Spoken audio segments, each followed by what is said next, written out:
கோயம்புத்தூர்ல செந்தில் பாலாஜி அவர்களை தோற்கடிக்க போவது கோயம்புத்தூர் மக்கள் என்று சொல்வதை விட கோவை திமுக காரங்க என்பதில் நான் உறுதியா இருக்கேன். கோயம்புத்தூர் மாவட்டத்தினுடைய திராவிட முன்னேற்ற கழகத்தினுடைய தொண்டன் தலைவர்கள் யார் இருக்கிறாங்க, அவங்க செந்தில் பாலாஜியை கோயம்புத்தூர் தெற்கு தொகுதியில தோற்கடிப்பது உறுதி. எதுக்கு நீங்க கேட்டீங்க, நான் சொல்றேன். இவங்க எப்படி வாங்கியிருக்காங்கன்னு பாருங்க, அவங்க சீட்டு ஸ்ட்ரக்சரை பாருங்க. அதாவது சிங்கானல்லூர்ல இருக்கக்கூடிய ஒரு பழைய வேட்பாளர், ஏற்கனவே சட்டமன்ற உறுப்பினராக தூக்கி அப்படி குப்பை வீசுற மாதிரி வீசியாச்சவர். அங்க புதுசா ஒருத்தர் மாவட்ட செயலாளர், அவர் சம்பந்தமே இல்லாம அவரை கொண்டு போய் கோயம்புத்தூர் நார்த், ஏன்னா அவர் கைப்பாவையாக இருக்கின்றார். இவர் சம்பந்தமே இல்லாத கோயம்புத்தூர் சவுத், அப்புறம் சிங்கானல்லூர் கவுண்டபாளையமும் காங்கிரஸ் நீங்க நெல்லுங்க. சோ இதுல இருந்து அரசியல் தெரிஞ்ச உங்களுக்கும் எனக்கும் எல்லாத்துக்குமே தெரியும் திராவிட முன்னேற்ற கழகத்தினுடைய கேம் இங்க என்ன அப்படின்னு.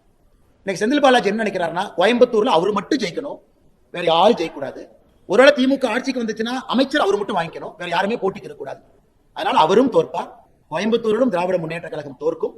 அதை கோயம்புத்தூர் திமுக காரங்களை தோக்கடிச்சு காட்டுவாங்க. நீங்க 18 உங்க கோயம்புத்தூர்ல இருக்கக்கூடிய திமுக காரங்களை நம்பி நீங்க சுயேட்சை வேட்பாளர் போட முடியாம கரூர்ல இருந்து சுயேட்சை வேட்பாளர் நீங்க போடுறீங்கன்னா, கோயம்புத்தூர்ல இருக்கக்கூடிய மானமுள்ள திமுக காரர் இதை ஏத்துக்குவாங்க நான் கேட்கிறேன். திமுகவும் நாங்களும் எதிரிகள் தான், நாங்க ரெண்டே சித்தாந்த அடிப்படையில் எதிரி தான். ஆனா திமுகவும் அரசியல் கட்சி, அங்க இருக்கிற தொண்டருக்கும் ஒரு உணர்வு இருக்கு, அவங்களுக்கு கொடிய பிடிச்சு அரசியல் பண்றாங்க. ஒரு மானமுள்ள திராவிட முன்னேற்ற கழகத்தினுடைய தொண்டை 18 சுயேட்சைகள் கரூர்ல இருந்து வந்து செந்தில் பாலாஜிக்கு ஆதரவாக கோயம்புத்தூர் தெற்கு தொகுதியில் போட்டியிடுவதை கண்டிப்பாக ஏற்றுக்கொள்ள மாட்டார்கள். விளைவு தேர்தலில் தெரியும்.